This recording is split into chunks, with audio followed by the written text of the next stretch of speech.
They called him the ghost of Dust Valley. For 20 years, no one had seen Jacob Thornwood. The old farmer had vanished the night his family was slaughtered, his wife, his 2 sons, and his daughter, burned alive in their homestead by the ruthless Clayton Gang. The law did nothing. The townsfolk whispered his name like a curse, believing he'd died of a broken heart somewhere in the wild. But legends don't die. They wait. On a scorching summer morning, a stranger rode into Redemption Creek. His face was weathered like ancient leather, his eyes cold as winter steel. He wore a farmer's coat covered in trail dust, but beneath it hung 2 well-oiled colts. No one recognized him. No one except old Sheriff Warren, whose hand trembled as he reached for his star. "Jacob," he whispered. The stranger tipped his hat. "I've come home, Sheriff." Word spread like wildfire. The Clayton Gang, now respectable landowners, politicians, saloon keepers, had built an empire on blood money. They thought they were untouchable. They thought the past was buried. They were wrong. Jacob Thornwood hadn't spent 20 years hiding. He'd spent them hunting, learning, becoming something more dangerous than the man they'd destroyed. Now, with nothing left to lose and everything to avenge, the old farmer had returned to collect a debt written in blood. This is the story of the old farmer, a tale of vengeance, justice, and redemption in the unforgiving Wild West. Subscribe Carrion is Channel KO. Or comment main Batayan, AAP Kahan SE video deck Rahi Hain. Kansi City or Country. Let's go. The sun hung low over Redemption Creek, painting the dusty streets in shades of blood and gold. Jacob Thornwood rode in slowly, his horse's hooves the only sound breaking the afternoon silence. 20 years had carved deep lines into his face, turned his hair silver, and hardened his soul into something unbreakable. He remembered this town differently. Once, it had been alive with laughter, with families building futures. Now it reeked of corruption and fear. The saloons were bigger, the church smaller. Money had poisoned everything the Clayton Gang touched. Jacob dismounted outside the old general store, now renamed Clayton's Mercantile. His jaw tightened. Even this, the place where he'd bought candy for his children, bore their mark. He tied his horse and stepped inside. The shopkeeper, a nervous man named Horace, looked up from his ledger. His eyes widened in recognition, then quickly looked away. Fear was a language everyone in Redemption Creek spoke fluently. "Just passing through," Jacob said quietly, his voice rough from years of silence. "Need supplies." Horace nodded too quickly, gathering items with shaking hands. "That'll be no charge, mister. On the house." Jacob laid coins on the counter anyway. "I pay my debts." As he left, he noticed the wanted posters on the wall. His own face stared back at him, 20 years younger, with a reward of $500. Wanted, Jacob Thornwood. Arson and murder. They'd made him the criminal. They'd burned his family alive and blamed him for it. He walked to the cemetery on the hill, where 4 simple crosses marked his world. Sarah Thornwood, Michael Thornwood, Daniel Thornwood, Elizabeth Thornwood. The graves were overgrown, forgotten. No one in this town remembered them anymore. No one cared. Jacob knelt, clearing the weeds with his bare hands. "I'm home," he whispered. "I'm sorry it took so long. But I'm going to make this right. I promise you that." The wind carried his words away across the valley, toward the massive ranch house visible in the distance, Clayton Manor, built on stolen land and blood money. Smoke rose from its chimneys. Lights glowed in its windows. Inside, the men who'd destroyed his life lived like kings. Victor Clayton, the leader. His brothers Marcus and Cole. Their enforcer, Snake Eye Pete. The corrupt Judge Blackwood who'd signed the false warrant. Sheriff Warren, who'd turned a blind eye for gold. All of them still here. All of them thinking they'd won. Jacob stood, dusting off his coat. His hand rested on the grip of his Colt, a weapon he'd spent 20 years learning to use with deadly precision. He wasn't the farmer they'd destroyed anymore. He was something else now. Something patient. Something final. As the sun set behind him, casting his shadow long across the graves, Jacob Thornwood smiled for the first time in 2 decades. The reckoning had begun. Jacob took a room at the Dusty Trail Inn, the only establishment in town not owned by the Claytons. The innkeeper, a widow named Martha Hayes, recognized him immediately. Her eyes filled with tears, but she said nothing, just handed him a key and squeezed his hand. "Rooms at the end of the hall," she whispered. "Quietest one. And Jacob, I never believed what they said about you." He nodded, grateful for the small mercy of being seen as human, not monster. By morning, the entire town knew. Jacob Thornwood, the ghost, the legend, the man who'd supposedly died in the wilderness, was alive. And he was back. In the saloon, men spoke in hushed tones over their whiskey. Some remembered Jacob as a good man, a gentle farmer who'd loved his family more than life itself. Others only knew the legend, the wanted poster, the lies the Claytons had spread. "I heard he spent 20 years with the Apache," one cowboy muttered. "Learned to kill a man 50 different ways without making a sound." No, another argued. "He was a gunfighter down in Mexico. They say he's faster than Wild Bill ever was. I heard he tracked down the Clayton Gang single-handed and left them all in shallow graves." The truth was simpler and somehow more terrifying. Jacob had spent 20 years alone, hunting, practicing, preparing. He'd worked as a ranch hand, a bounty hunter, a railroad guard. He'd learned patience from tracking wolves through winter snow. He'd learned precision from target practice at dawn every single day for 7,000 sunrises. He'd learned ruthlessness from watching the world continue spinning while his family's memory faded. Most importantly, he'd learned the truth. It had taken him 5 years to piece it together. Testimony from a dying outlaw here, a drunken confession there, a paper trail of stolen land deeds and forged documents. The Clayton Gang hadn't just murdered his family. They'd planned it, orchestrated it, profited from it. His farm had sat on land rich with water rights, valuable beyond measure in this drought-cursed territory. Victor Clayton had wanted it. When Jacob refused to sell, they'd made him an example. Burned his family. Framed him. Stolen everything. And the town had let it happen. Sheriff Warren appeared at the saloon that afternoon, his badge catching the light. He was older now, his gut softer, his conscience clearly heavy. He approached Jacob's table where he sat alone, coffee growing cold. "Jacob," Warren said, his voice barely audible. I know why you're here, and I can't let you do it." Jacob looked up, his eyes empty of mercy. "You didn't stop them then, Sheriff. You won't stop me now. There'll be blood." "There's already blood, Warren.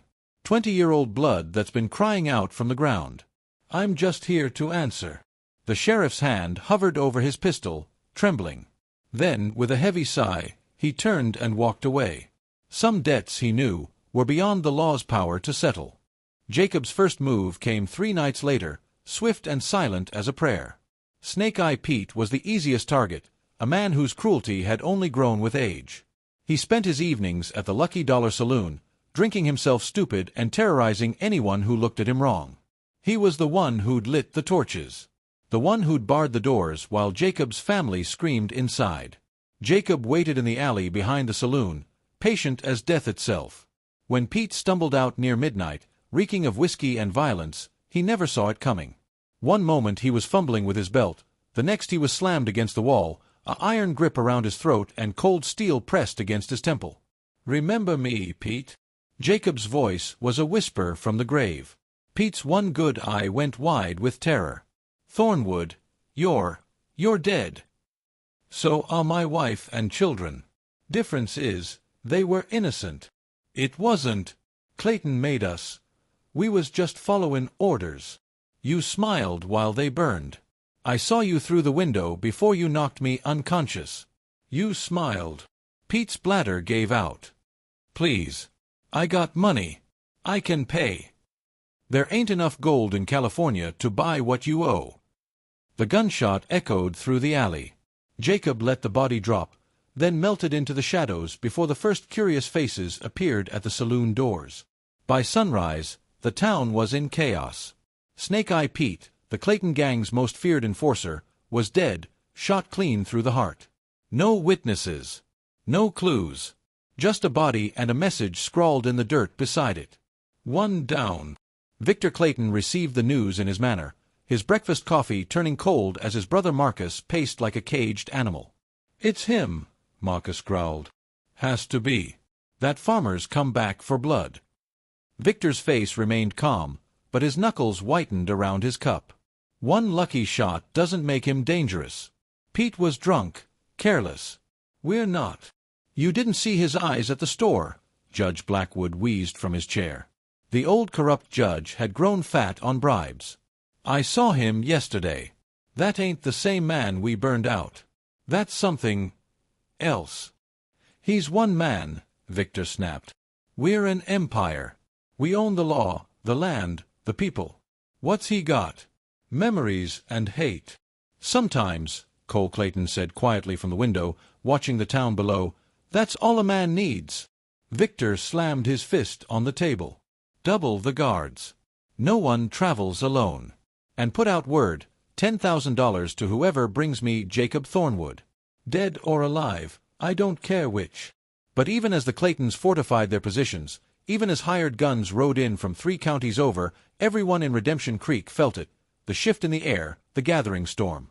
The old farmer had drawn first blood. And he was just getting started. The hunters became the hunted. Within a week, 2 more of Clayton's men were dead. A ranch foreman found hanging in his own barn, a note pinned to his chest, 2 down. A gunslinger brought in from Dodge City, discovered face down in the creek with a bullet between his eyes, 3 down. Jacob moved like smoke through Redemption Creek. He knew every alley, every rooftop, every shadow. This was his town once. He'd built half these buildings with his own hands. Now that knowledge made him unstoppable. The Claytons locked themselves in their manor, surrounding it with 20 armed men. But Jacob didn't come for them. Not yet. He was dismantling their empire piece by piece, terror by terror. Judge Blackwood was next. The corrupt judge had lived well on Clayton blood money, a fine house, expensive whiskey, a young mistress who pretended to love him. Jacob found him alone in his study one midnight, reviewing land deeds he'd falsified years ago. "Evening, Judge." Blackwood's heart nearly stopped.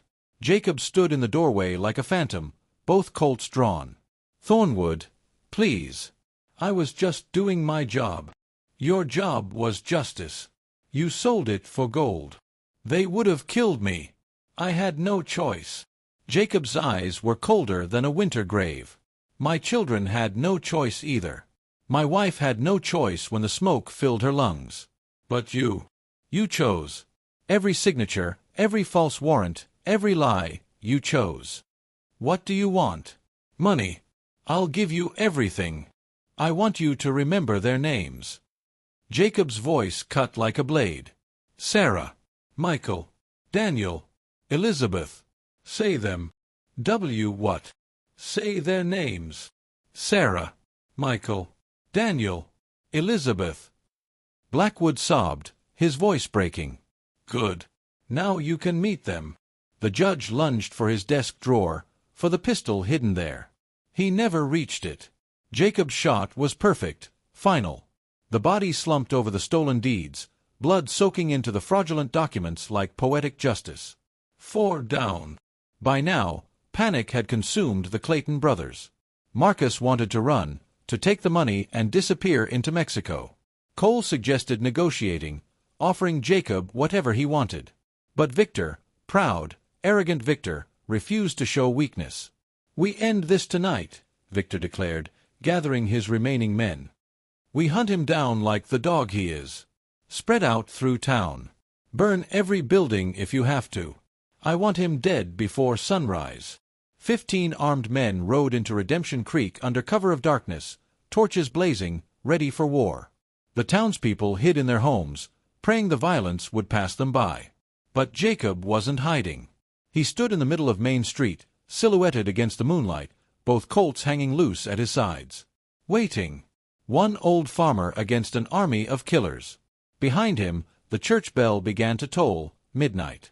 The final dance was about to begin. The street became a killing ground. Victor's men spread out in a semicircle, torches casting demon shadows across the dusty road. 15 guns against 2. The smart money wasn't on the farmer. But smart money had never met Jacob Thornwood. "You should have stayed dead, old man," Victor shouted from behind his wall of hired guns. You should have stayed in whatever hole you crawled into. Jacob's voice carried clear and cold through the night. I did die, Victor. 20 years ago, when you murdered my family. What's standing here now? That's just vengeance wearing my skin. Kill him! Victor screamed. The first gunman fired. Jacob moved like lightning, dropping and rolling as bullets tore through the space where he'd stood. His Colt sparked twice. 2 men fell, clutching their chests. The townspeople, watching from darkened windows, could barely believe what they were seeing. The old farmer was faster than thought itself. Jacob used the water trough for cover, reloading with practiced precision as bullets splintered the wood around him. He'd fought Apache warriors, outlaws, and bounty hunters across 2 decades. These hired guns were amateurs playing at violence. He rose, fired, another man dropped. Rolled left, fired again, 2 more fell screaming. His movements were economical, perfect, each shot finding its mark. 20 years of dawn practice. 7,000 sunrises of preparation. This was what he'd become. The hired guns broke, their courage evaporating like morning dew. Some fled into alleys. Others threw down their weapons, hands raised in surrender. Within minutes, only the Clayton brothers remained, huddled behind an overturned wagon. Jacob stepped into the open, reloading calmly. His coat was torn, blood seeping from a graze on his shoulder, but his hands were steady. It's over, Victor. Just you and your brothers now. No more hired guns. No more innocent people to hide behind. Marcus broke first, stumbling out with his hands up. Don't shoot. I surrender. I'll testify. I'll tell everyone what Victor did. Coward. Victor snarled, but Cole was already following his brother, weapon discarded. We're sorry, Thornwood, Cole stammered. We were young, stupid. Victor made us. Stop. Jacob's word cut through the night like a blade. My daughter was 6 years old. She loved butterflies. She'd bring me wildflowers every morning. What was she sorry for? What did she do to deserve burning alive? No answer came. Victor Clayton finally stepped out, pistol in hand, his face twisted with hate and fear. You want me? Here I am. Let's finish this, farmer. You and me.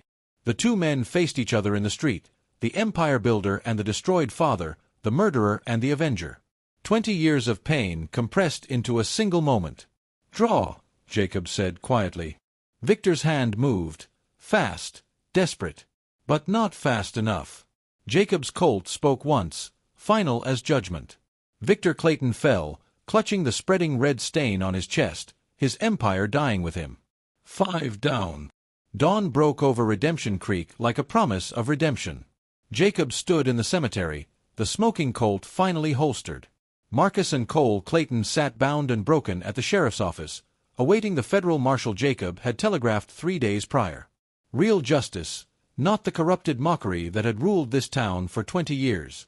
Sheriff Warren approached slowly, his badge now sitting heavy with shame on his chest. It's done then, Warren said quietly. Almost. Jacob knelt by his family's graves one last time, placing fresh wildflowers on each cross, the same kind little Elizabeth used to pick. I promised them justice. Now they have it. What about you, Jacob? What do you have? The question hung in the air like smoke. Jacob had spent 20 years preparing for revenge, and now that it was over, he felt empty. The rage that had sustained him, that had turned him into something more than human, was gone. And in its place was just an old, tired farmer. I don't know, he admitted. The townspeople emerged as the sun climbed higher. Martha from the inn, Horace from the mercantile, families who'd been too afraid to speak before. They gathered in the street, watching the man who'd freed them from tyranny. An old woman stepped forward, tears streaming down her weathered face. My son. The Claytons hanged him 5 years ago. Called him a horse thief, but he was innocent. Thank you, Mr. Thornwood. Thank you for what the law wouldn't do. Others came forward with their own stories. Land stolen, loved ones killed, justice denied. The Claytons had terrorized Redemption Creek for 2 decades, and Jacob had ended it in 1 week of calculated vengeance. But vengeance, he realized, was a hollow victory. I'm leaving, Jacob announced. The federal marshal will handle the rest. Marcus and Cole will hang for their crimes. The land they stole will be returned. This town can heal now. Where will you go? Martha asked. Jacob looked toward the horizon, toward the wild frontier that had swallowed 20 years of his life. Somewhere I can remember being a farmer instead of a killer. Somewhere I can plant things instead of burying them. He mounted his horse, taking one last look at the town where he'd lost everything and gained nothing but ghosts. Tell them. He started, then stopped. What was there to tell? That revenge was justice? That violence could heal wounds? That a good man could become a killer and still find peace? No. Some lessons were written in blood and learned in silence. As Jacob Thornwood rode out of Redemption Creek for the last time, the church bell tolled, not for death, but for rebirth. The town would rebuild. The land would heal. And somewhere in the vast frontier, an old farmer would try to remember how to live instead of how to die. His family's graves stood silent on the hill, finally at rest. The debt was paid.